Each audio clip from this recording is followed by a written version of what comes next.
This is an archive. The yellow color means documents. Now, for example, I'm looking for something about Stonehenge. So I go to ST, Stonehenge, 2510. Take it out, and then you find an article, a documentary about Stonehenge. It's very well organized.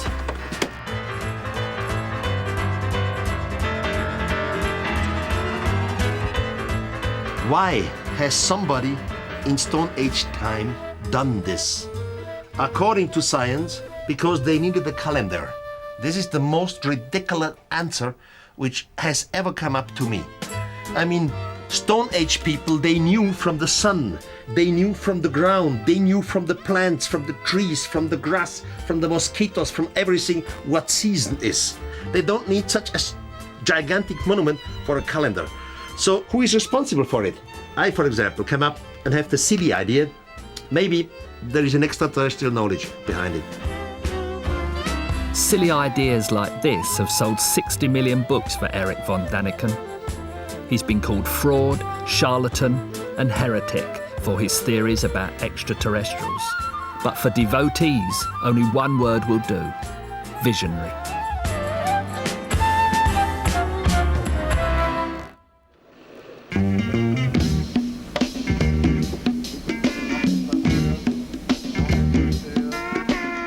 In 1968, a diminutive Swiss hotel manager announced to the world a bold new theory about the origins of man and the nature of God himself.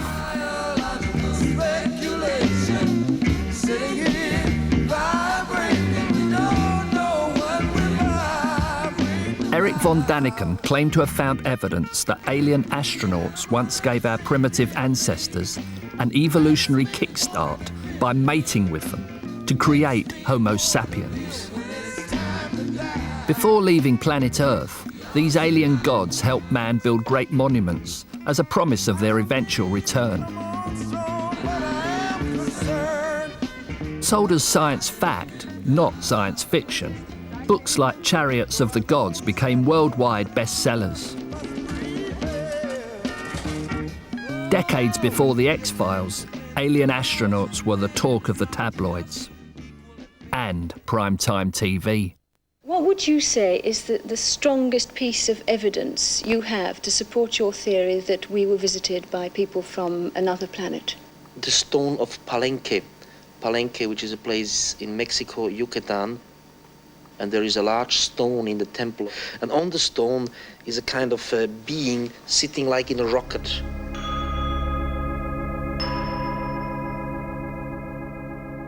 The crouching being himself is manipulating a number of undefinable controls. Our space traveler, he is clearly depicted as one, is looking intently at an apparatus hanging in front of his face. Everywhere he looked, von Däniken saw evidence for his theory. In his radical reinterpretation, the mysterious Nazca lines in Peru became a runway for ancient space travellers. Seen from the air, the clear-cut impression that the 37-mile-long plain of Nazca made on me was that of an airfield. What is so far-fetched about this idea? While science fixed its gaze on the frontier of space, von Däniken asked provocative questions about things closer to home. Was primitive man really capable of erecting the stone giants on Easter Island? Or building the pyramids? Why do these cave paintings resemble astronauts? And why do so many of the world's myths and religions talk of gods or beings descending from the sky? Was God himself an astronaut?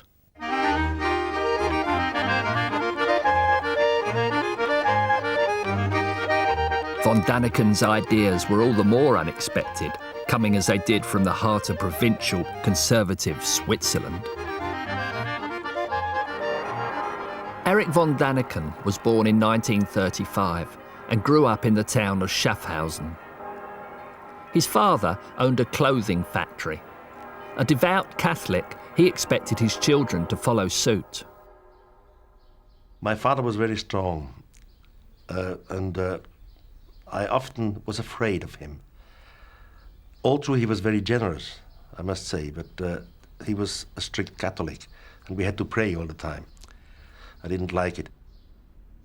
Die Sterne am Himmel haben ihn interessiert. Und dann The hat stars in the meinen Vater sky interested Eric, Irgendwann and he would muss ask my alles father, angefangen it must haben. have Also, es started kann doch somewhere. nicht sein. It must have. Es hat ein It has an Ende und es end hat and einen it has a Anfang beginning, und so it must have irgendwann started muss somewhere. einmal angefangen haben. But my father could give him no answer to his Ich konnte auf diese questions. Frage auch keine Antwort geben. While over the border, the rest of the world was at war. In neutral Switzerland, the von Däniken clothing business prospered, making military uniforms. Eric's father had high expectations for his sons. Our father, he said, if our boys want to make something of themselves later, then they have to go to a school which is better than the normal school we have here in Schaffhausen. Von Däniken was sent to the strict Catholic boarding school of Saint-Michel. But his response to its God-fearing atmosphere was not quite as his father might have hoped.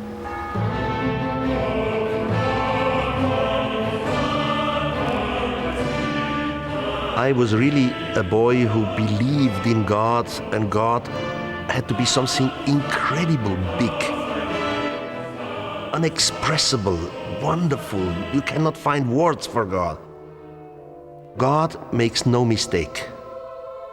And now, in the school here, we learned the God from the Old Testament. And this God, he made mistakes.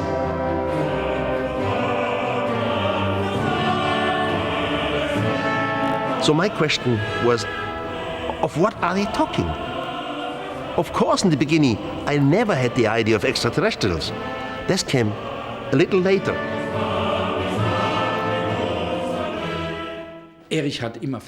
Eric always asked questions. He asked questions in the lessons. He threw things into doubt. He didn't just ask questions, he even challenged things which we all believed blindly. At a time when most schoolboys encountered aliens in the pages of comic books, von Däniken was to find them in less obvious places. A whirlwind came out of the north, a great cloud and a fire enfolding itself. Out of the midst thereof came the likeness of 4 living creatures, and this was their appearance. They had the likeness of a man.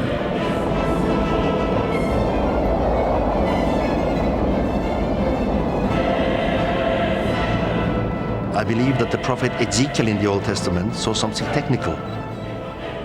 So I prayed here in this church, I prayed to God to give me the power to be on the right side.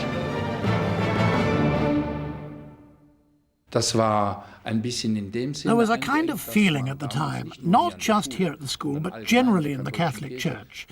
There was a kind of fear that if you asked a question, considered whether there could be another world in another galaxy, that kind of thing, then the whole edifice of faith could come tumbling down.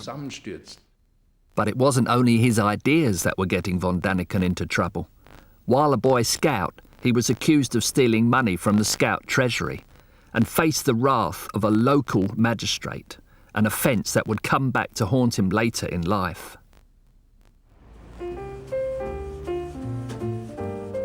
In 1954, with failing grades, he dropped out of school to become a waiter in a hotel in Bern. But leaving the cloistered environment of Saint-Michel did little to abate his growing obsession. I never had an apparition or something. It was a slowly development. The idea came to me, if we have been visited by extraterrestrials, we should find it in sculptures, in paintings somewhere. So I started to look archaeological books.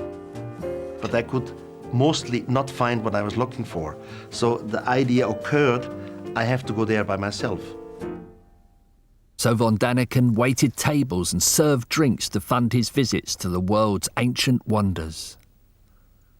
In 1960, he married his girlfriend, a waitress named Elizabeth, and together they worked in hotels and restaurants across Switzerland.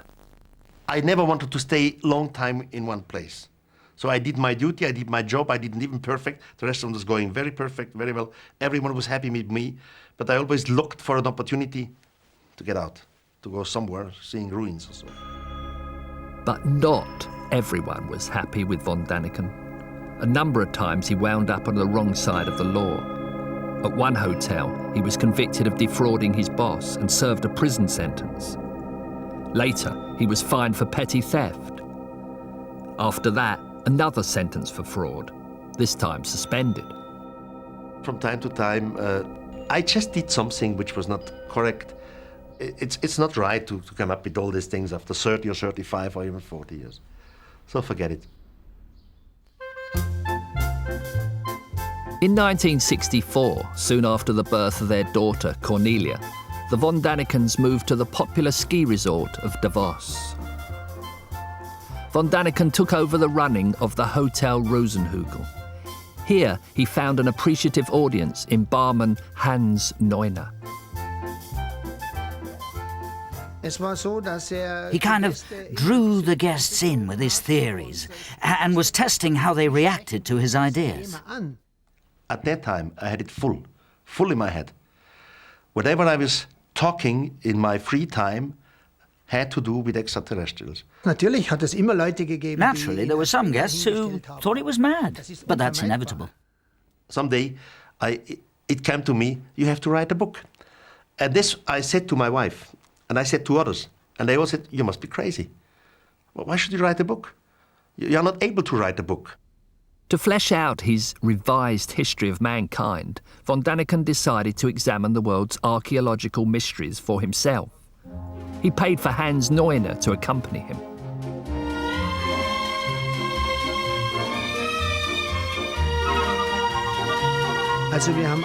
We began in Egypt. We travelled the length of Egypt to Abu Simbel.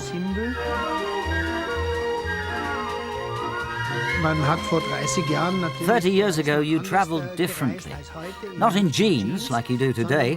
You wore a suit with a tie, and we had identical suits made.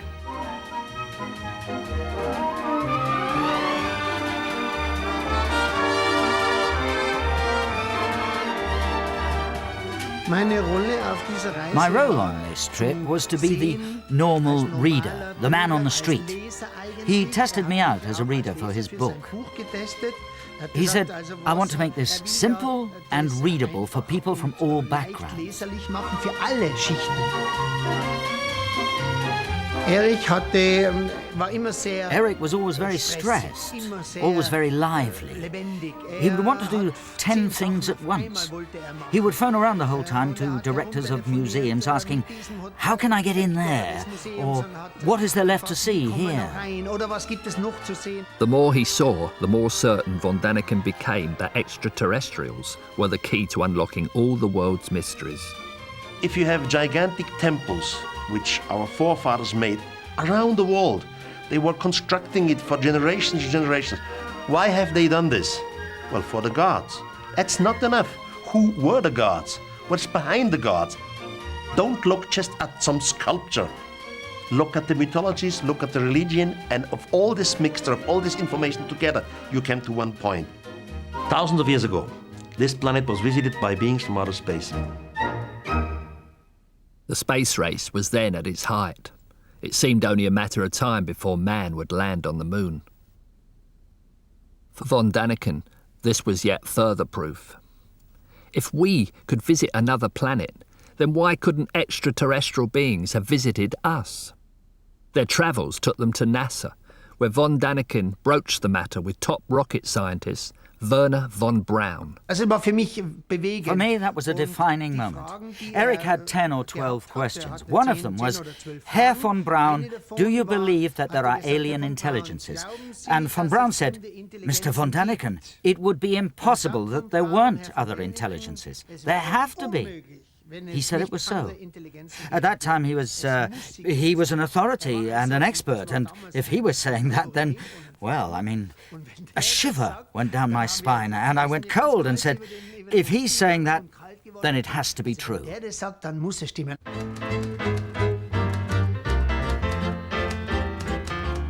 Back in Davos, von Däniken ran his hotel by day, and at night he and his typewriter turned archaeology and science on their heads.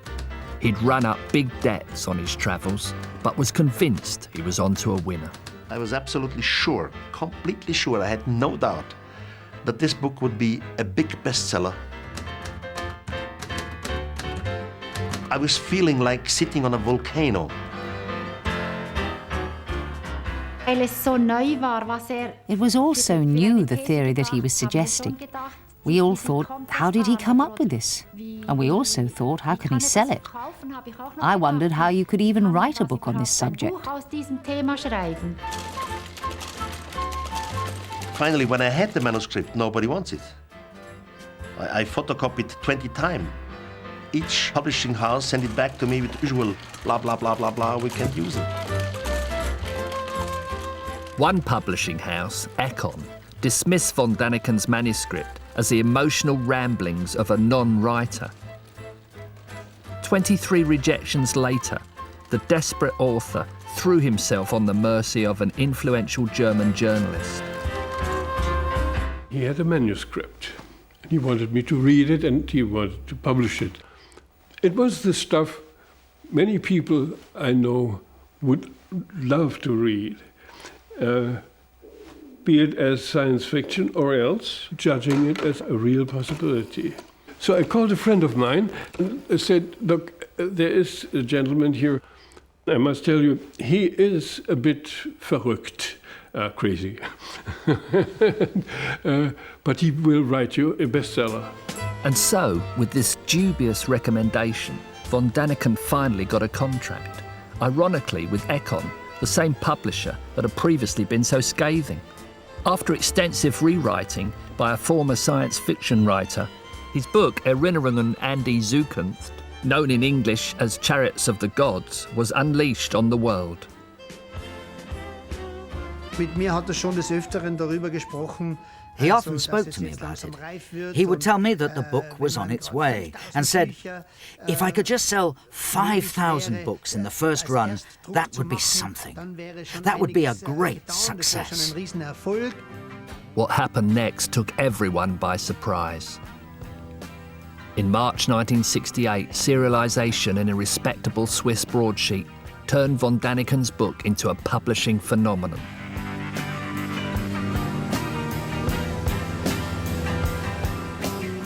The evening spent testing out theories on guests at the hotel bar had paid off.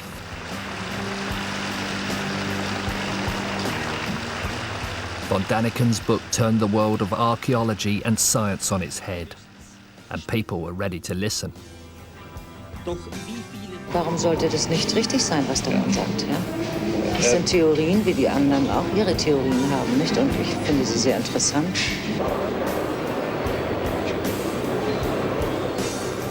Ich halte das für möglich. Ja, es könnte durchaus möglich sein. Ich setze ihn zum Teil gleich mit Galilei. Ich glaube, irgendwas Wahres wird wohl dran sein, das was ich später in der Zukunft beweisen will. Vielleicht ist es dann möglich.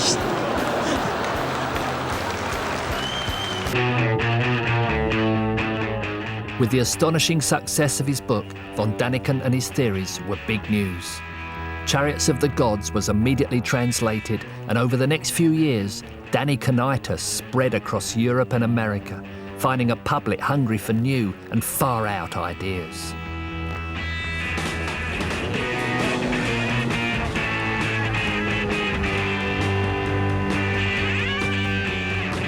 There was an increasing public interest in fringe science, in the occult, in cults. It was the time that Uri Geller was up and about, bending his spoons and stopping his clocks. Towards the end of the 60s and beginning of the 70s, there was an incredible awakening in a form of the New Age. There was a move away from the rational to a kind of belief in the more irrational explanations.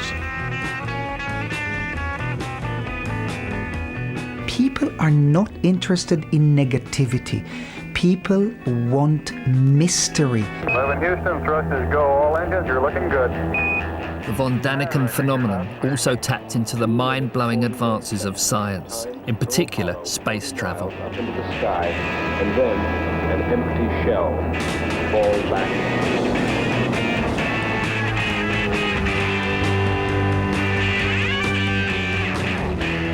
There was a sense of almost limitless possibility about what might happen in the future with science and technology, and a sense of the kind of freedoms and liberation that new technologies bring.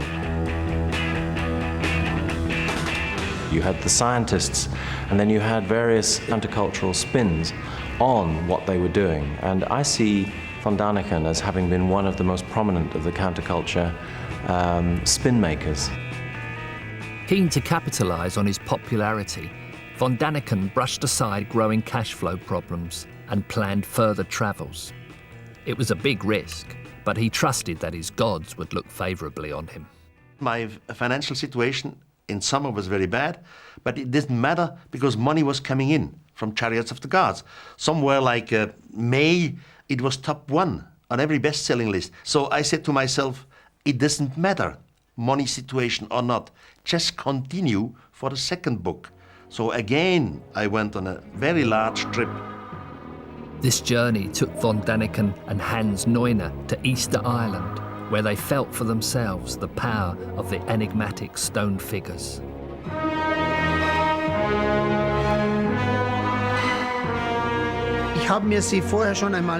I'd seen them in pictures before, but pictures don't do justice to how big they are.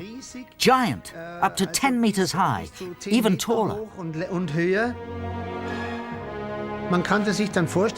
You could imagine that they were made not with the people on the ground in mind, but for people who came from the sky and who needed some kind of sign before they could land, or whatever it was that they did.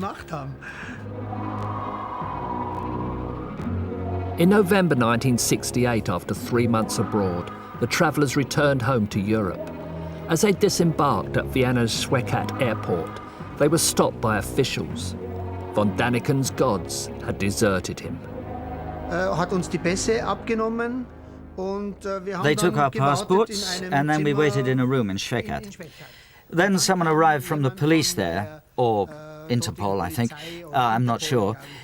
And then someone said to Erich, "An order for your arrest has been issued." And then they started interrogating him about these things. Von Däniken had been arrested for the non-payment of business tax, £7,000 in today's money. I never understood why was I arrested by Interpol internationally just for a relatively small sum, and why Chariots of the Gods was number 1. I never get that.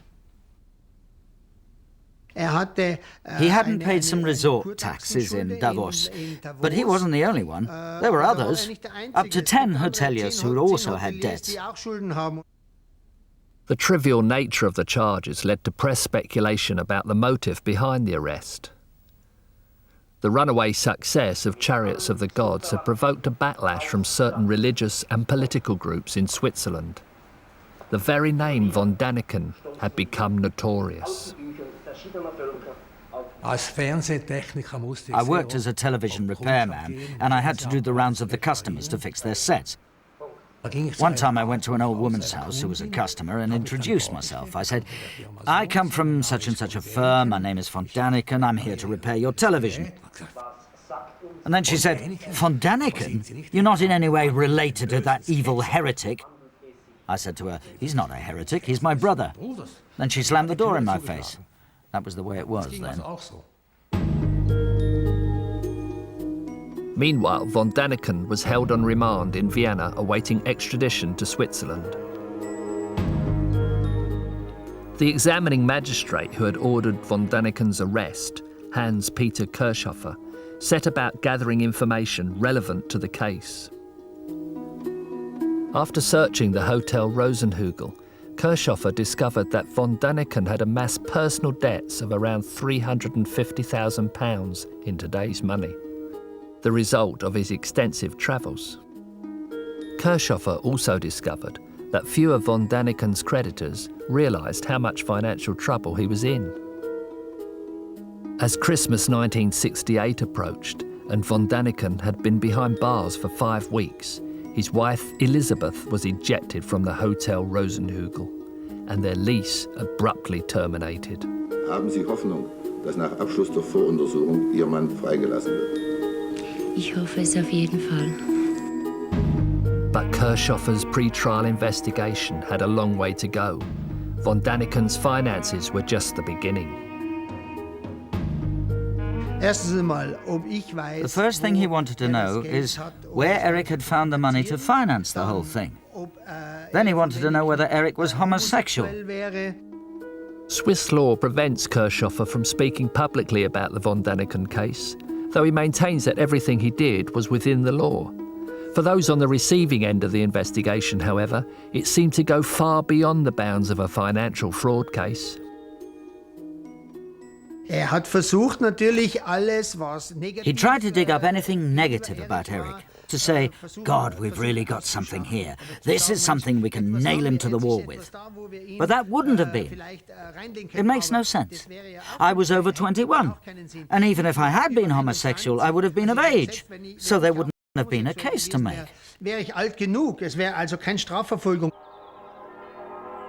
After 3 months in a Vienna jail, the prisoner was finally extradited to Switzerland.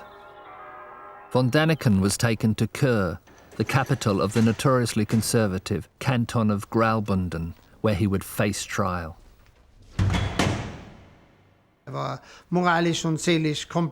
His morale was rock bottom, and I was really worried that he was going to do something to himself.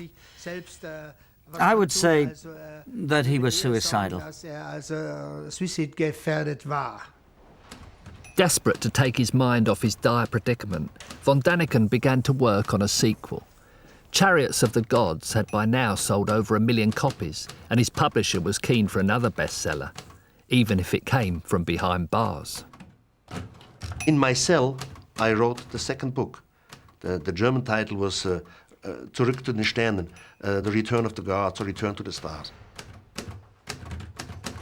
I'm convinced that our longing for the stars is kept alive by a legacy bequeathed by the gods. Memories of our terrestrial ancestors and memories of our cosmic teachers are both at work in us. When Houston, thrust is go. All engines, you're looking good. In July 1969, Apollo 11 took man to the moon. Tower's gone. Roger, tower. While the rest of the world watched in wonder at pictures broadcast live from the lunar surface, von Däniken was locked in his cell, honing his thoughts about Easter Island. Ground control to Major Roger, look. Here is my explanation, as usual one that seems fantastic. A small group of intelligent beings was stranded on Easter Island owing to a technical hitch. The stranded group had a great store of knowledge, and a method of working stone unknown to us. The strangers hoped they would be looked for, found, and rescued by their own people. It has a stunning beauty all its own. It's different, but it's very pretty out here. Roger, we confirm.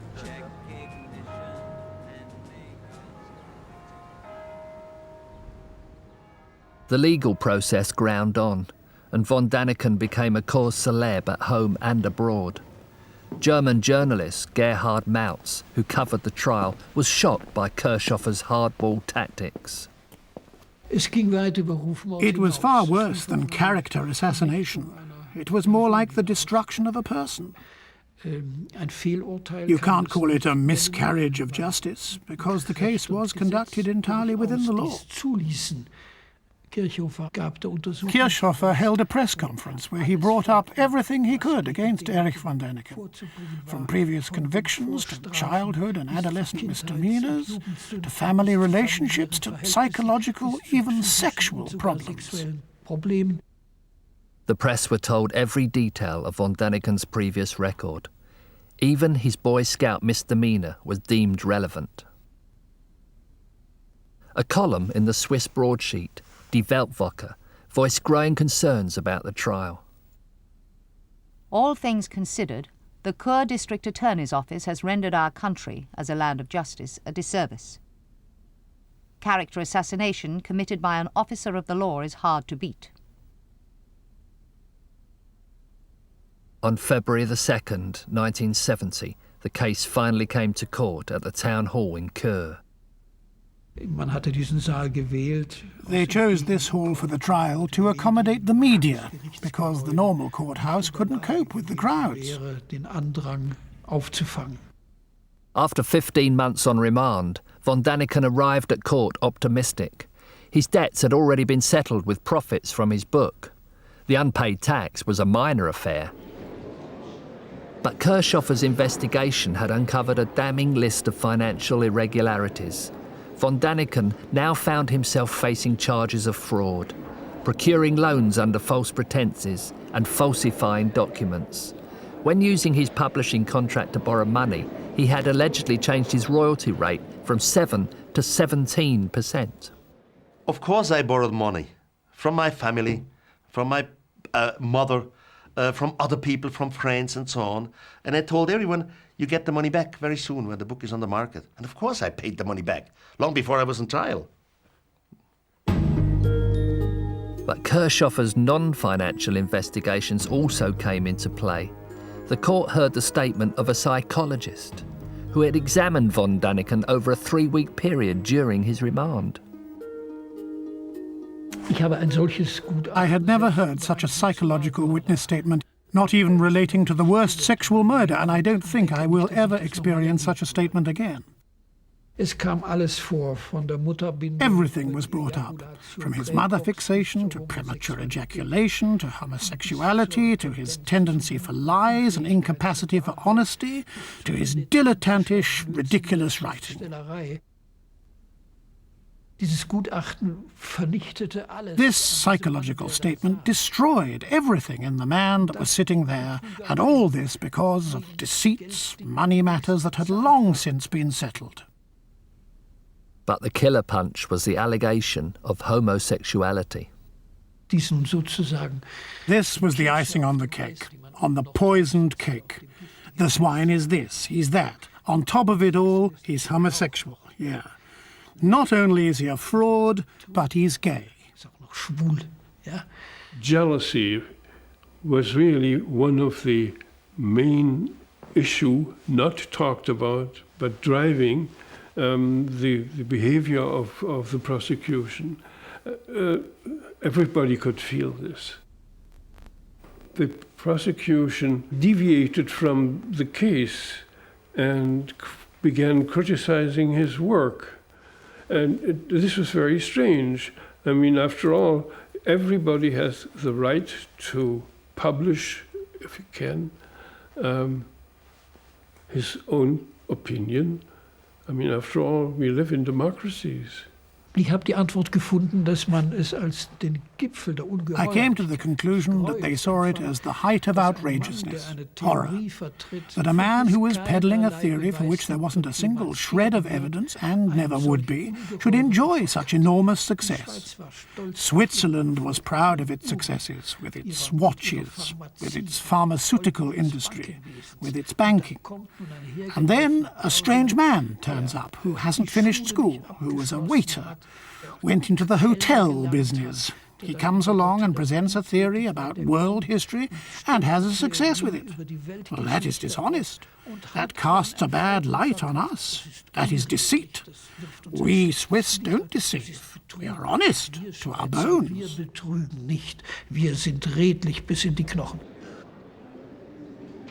In his summing up, the psychologist described von Däniken as a validity-craving, lying, insecure, criminal psychopath with a hysterical character.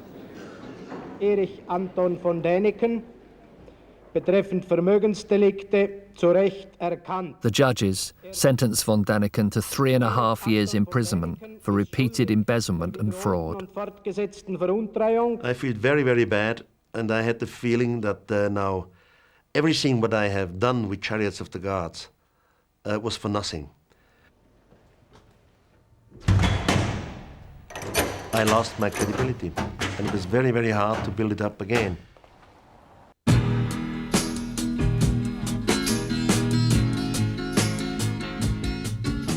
By the time of his release in 1971, Erich von Däniken was a rich man. During his 3 years behind bars, his 2 books were translated into 24 languages and sold 2.5 million copies.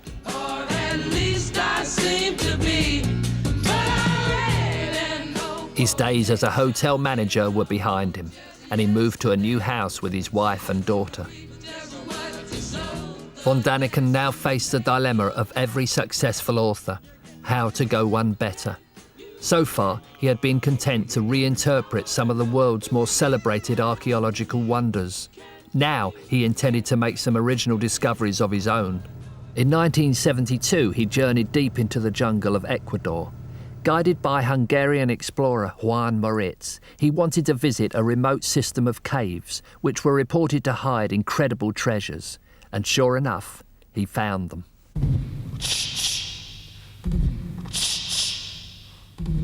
The whole thing was like a fantastic zoo. And what's more, all the animals were made of solid gold.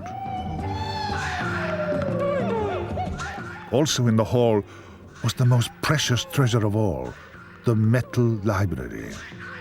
It consisted partly of actual plaques and partly of metal leaves, only millimeters thick. According to von Däniken, the strange metal plaques were a hidden repository of ancient knowledge. It could have come straight from the realms of science fiction if I had not seen and photographed the incredible truth in person. Unfortunately, von Däniken's pictures never came out. Readers of The Gold of the Gods had to use their imagination. Many suspected that the author had too. I saw some strange stuff, figures, all kinds of figures of animals and things. Then something which looked like a metallic library, but the problem was I only saw the first, the first sheet. All the rest was pressed together. You could not see it, only the first sheet. We just had bad lights in there. The Gold of the Gods duly topped the bestseller list, and von Däniken was making headlines again, but this time the press was hostile. Alien astronauts were one thing, but a 24-carat library was too much. Interviewed by Stern magazine, von Däniken's guide, Juan Moritz, claimed that he had never shown the hidden treasure to von Däniken. When another journalist asked von Däniken which of them was telling the truth, he replied, "I guess we both are telling half the truth." Look, my books are not science fiction stories. There is not imagination in the sense that I invent something which did not exist before. All these things do exist before.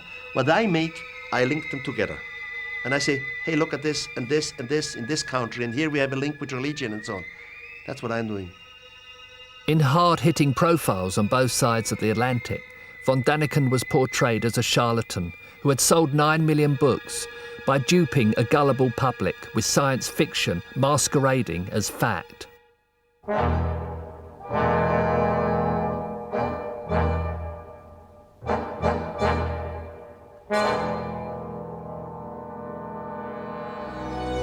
Delineate the differences between science on the one hand and pseudoscience on the other. Horizon went straight for the jugular, the Mayan sarcophagus lid at Palenque. Von Däniken's Exhibit A. I certainly don't see any need to regard him as a spaceman. I don't see any oxygen tubes. I see a very characteristically drawn Maya face. And I think this is just a delicate position of the hand. The case against von Däniken went beyond his interpretations. He was accused of outright deception. A curious piece of evidence appears in von Däniken's book, a photograph of the Nazca plane with the legend, "This is very reminiscent of the aircraft parking bays on a modern airport." The photograph is deceptive. The whole area is only some 20 feet across. In fact, it's part of a giant bird, only visible from the air. Some of the critics were right. They were criticizing me of things in my books which simply were wrong. For example, in Chariots of the Gods, I have a passage in which I mentioned an iron pillar. And this iron pillar is not rusting. So I said it's not rusting because it's probably an extraterrestrial mixture of metal. In the meantime, this damn thing is rusting. So what can you do? But while the facts proved awkward, the public remained loyal.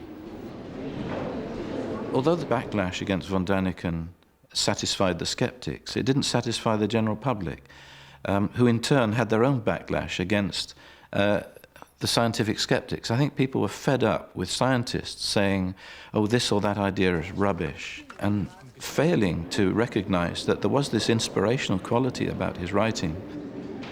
By inspirational, I mean that they would lead you to inquire into the subject. I just don't care what scientists say or colleagues say. I transfer myself into an average people, and I want that they understand what I say. And that's how I write it. Undeterred by attacks on his credibility, von Däniken and his dedicated band of followers continued to travel the world.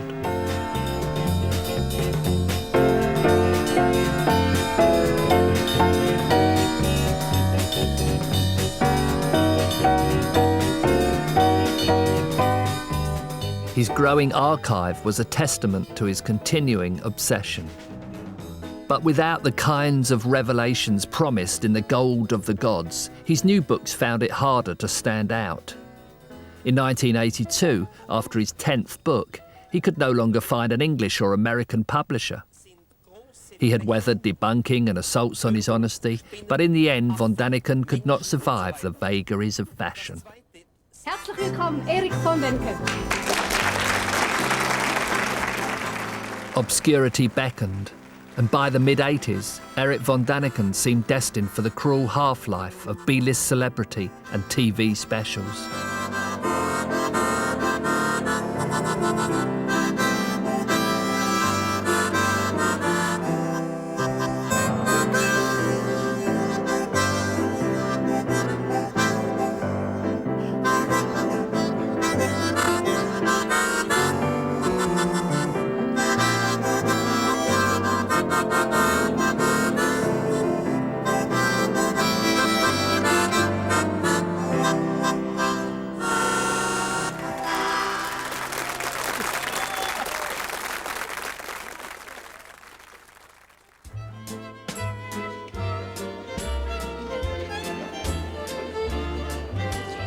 Today, von Däniken's back, with nearly half of Americans reportedly believing that UFOs have visited the Earth. His books have taken on the status of cult classics. I am educated as a Christian, as a Catholic.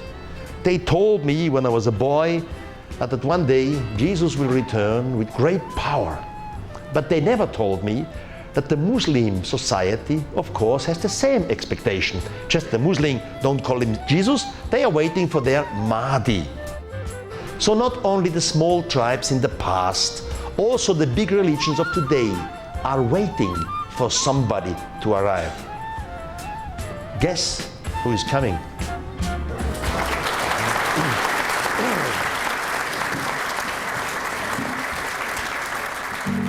Thank you very much, Bob. I hope you enjoyed the speech. Okay. Hello, good evening. Hi, Rod and Norma. Fed on Roswell, the X-Files, and conspiracy theories, this is von Däniken's new fan base. I believe that he's a pioneer, definitely, and trying to reawaken us to some type of amnesia that has infected our species. I'm so glad that he's here to dispute the myopic, narrow views of science and to tell us the truth. I'm so glad. Hi. Hi, how are you? This one for you? He brings to us some of the realities that our governments don't want to face. For me, he began the interest in our ancient history in the late 60s. And he's been castigated, nearly crucified in this country, and other places in the world, but he stuck with it. I take my own idea very serious, but I don't take it in a stubborn, in a way you have to believe it. That's the way it is, like a religion. I would turn myself in a tomb if some idiots come out and make out of my books or my knowledge a sort of religion. Crazy. But it's not just in America that von Däniken's stock is rising. Back home in Switzerland, he is about to embark on his biggest, most ambitious project yet. Mysteries of the world. In the year 2002, we will open a gigantic park in Interlaken, here in the mountain where I live. The park presents the mysteries of the world. All over the world, we have some incredible things which our scientific community cannot explain. Now, most of the people have neither money nor time. Back in the 60s, in order to visit the real mysteries of the world, von Däniken ran up so much debt that he earned a spell in prison. Today, his heretical ideas are potentially so profitable that political and financial support for the Mysteries of the World theme park has been pouring in. 30 years ago, such an idea, forget it. Even 20 or 10 years ago, you could not come up with such an idea. You would never found the finances. In the meantime, the situation has completely changed.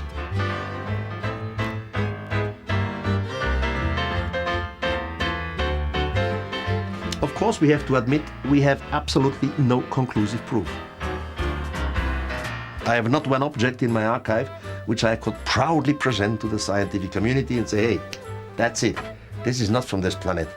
But even if I would have one, today's science would not accept it because the time is simply not right. We have to prepare mankind for these wonderful new worlds.